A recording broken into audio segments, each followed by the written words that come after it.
Okay, so hey y'all, I'm back.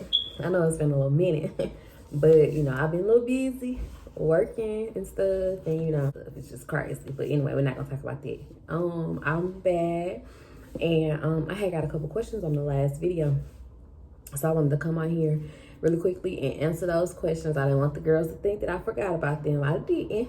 And thank y'all for y'all questions too. Thank y'all. But the question I got was about education and salary. Okay, so the education is gonna be the same for a PTA assistant anywhere. You have to have an associate's degree in order to even call yourself a PTA. So my program was 20 months and it was hard. You gotta teach yourself. So if it's something if it's something that you want to do, you'll do it. You'll find a way to get around any obstacle, because like I said, you have to basically teach yourself nowadays is what I'm saying. So like, be ready to, like, when you go in that classroom and the teacher reading the PowerPoints to you, be ready to go home, open that book, and read that stuff that's in that book. Don't be scared to crack open that book, because the stuff that they giving you on the PowerPoint, read this stuff and understand this stuff. Because me, before I was a CNA, so that's easy. Pat on the hand, you can do that. But this right here, we took a lot of different classes, like musculoskeletal, neuro, integumentary system. That's just a few things that we have to know about. I thought, to be truly honest with you, I thought that all I was gonna have to do, get a couple patients out the bed, walk them around, bring them back to their room, and call it a day, baby. No, ma'am. You gotta know the bones, the muscles, the nerves. You gotta know what to do for different diagnoses. Yeah, it's a lot. It ain't just like no walk in the park. Baby, you got to know this stuff and know it well. So, like I said, you have to have an associate's degree. I think some schools do a bachelor degree, but I don't know. Like, I'm in Tennessee, so all we had to have was an associate's degree.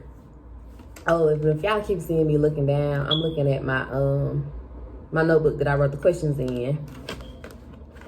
That's why I keep looking down, or if I'm looking to the side. So yeah, that education is got to be there. You can't just go out and get a certification for this. You actually have to have a degree in order to practice in each state. And some states are like compact states, meaning that you can practice. Okay, so the compact license is like being licensed in your home state, and then like going to a different state that's within the compact. Like, say like I'm compacted with Mississippi, and it's another one, but I can't remember. But I don't have to go through with getting another license in that state, because all three of those are combined together. So I can go and just work under my Tennessee license, basically. And also be ready to study. Now, my program director, before we even got into the program, like when we did our interview to get into the program, she asked me, she was like, do you have a job? Are you going to work during this program? And I was like, I do have a job. And I had just got offered a weekends position at a hospital. And she was like, you ain't gonna better have no job not doing this program. She's like, because this is a fast-paced program and it is tough, baby. It's tough. It's real tough. So I was like, I'm gonna be able to work.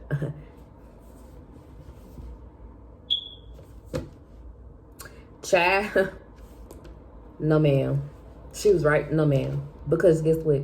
You're gonna spend all your time studying, all of your time reading, because with a fast-paced program, it's constantly moving. It's constantly moving. So you don't have time to sit back and be like, well, you know what?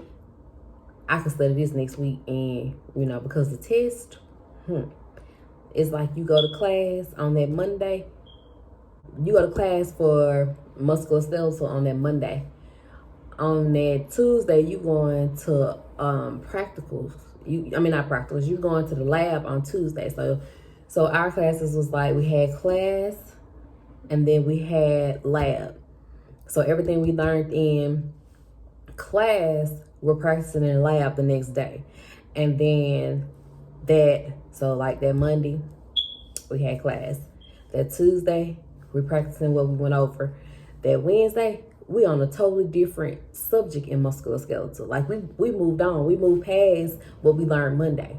So when Thursday come, you're back in lab. You know what I'm saying? And you practicing what you learned on Wednesday. And then on Friday, get ready for your practical.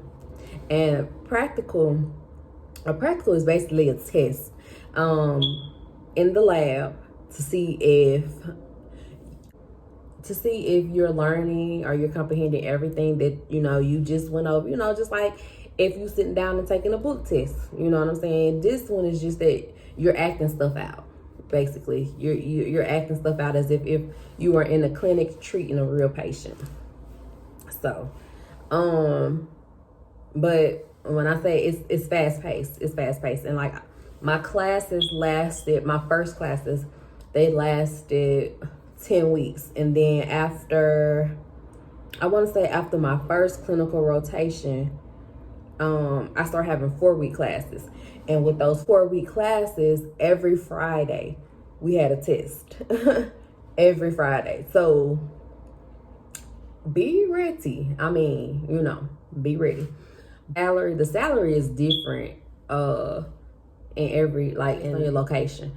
So, if you look up on the internet, on Google, you could type in, PTA PTA salaries and for your state, and like it'll give you like a average, annual average.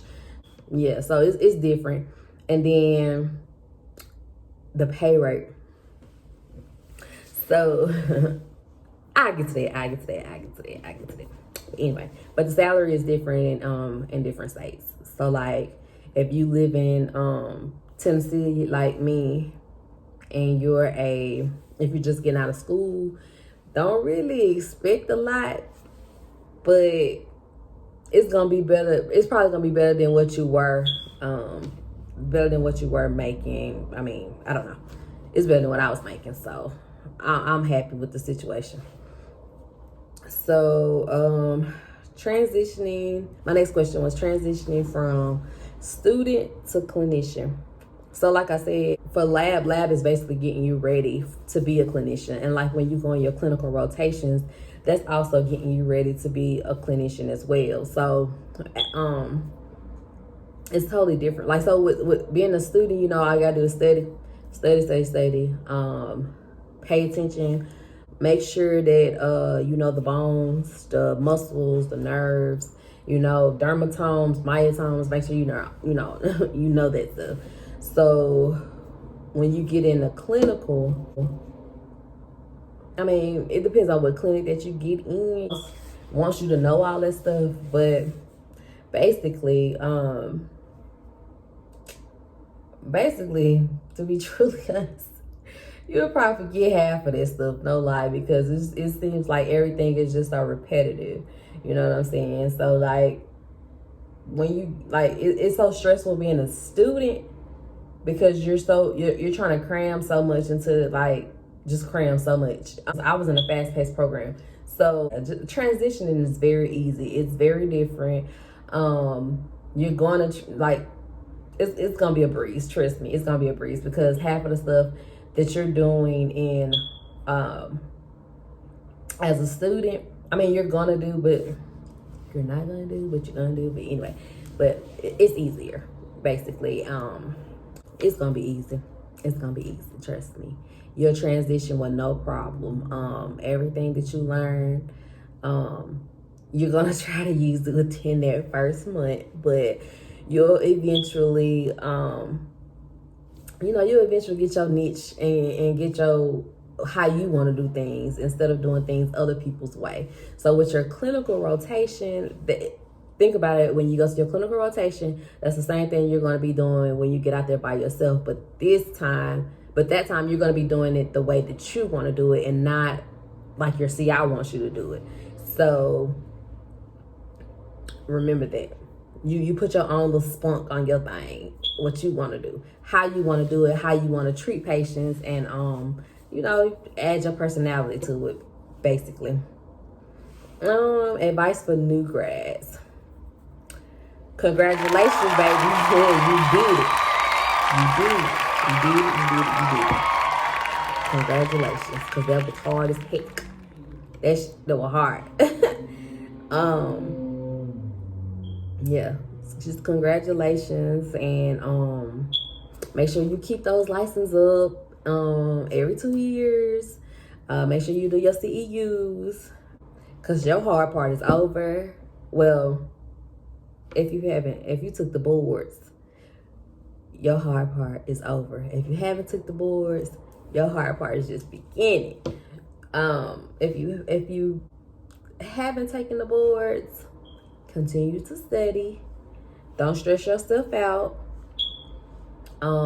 Take breaks.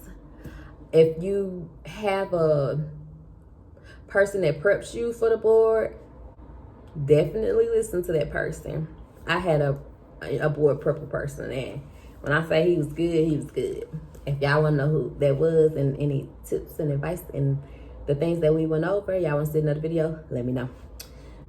Like I said, congratulations to, the new grads, because that was not a walk in the park. That was hard. That was like, I feel like I was going to school to be a DPT child. That was hard. Hard. I'm not gonna lie. It was hard. But some new advice is, baby, enjoy yourself. Enjoy yourself in your new career. Enjoy it, because you worked hard for it. And it's your time to shine. Continue being great. Continue advancing in your career, because there's a lot of stuff that you can add to your name other than PTA. So it's a lot of little, certifications and initials that we can add behind our name. Keep up the good work and let me know what y'all do for the board. So some studying tips I used for the board was that I used the PTA exam book. I used the therapy ed book, and we also used a board prepper guy. Let's see what else I used. We had to do a boot camp at the school, a week boot camp. Did it help? Nah, because I was already studying like 6 to 7 hours a day by myself. Like I said, teaching myself. So that's what I was doing. And I did pass the board on my first try. It's hard, but it's doable. It's hard, but it's very, very, very, very doable. Don't let nobody discourage you. You can do it. You can do it. I believe in you. You can do it. And if you already passed the board, congratulations, boo, because you did that. You did. Boop. So that's all the questions that I have. Thank y'all for asking those questions. It's great to answer them. And let me know what else y'all want to see. And I got y'all, boo. I got y'all. Oh, this rock tape on my shoulder, going up to my neck. Neck was hurting a little bit today. That's the good thing about being, in this field, baby. Treat yourself. But thank y'all so much again. Thank y'all for watching. Please like my video. All right. Bye-bye.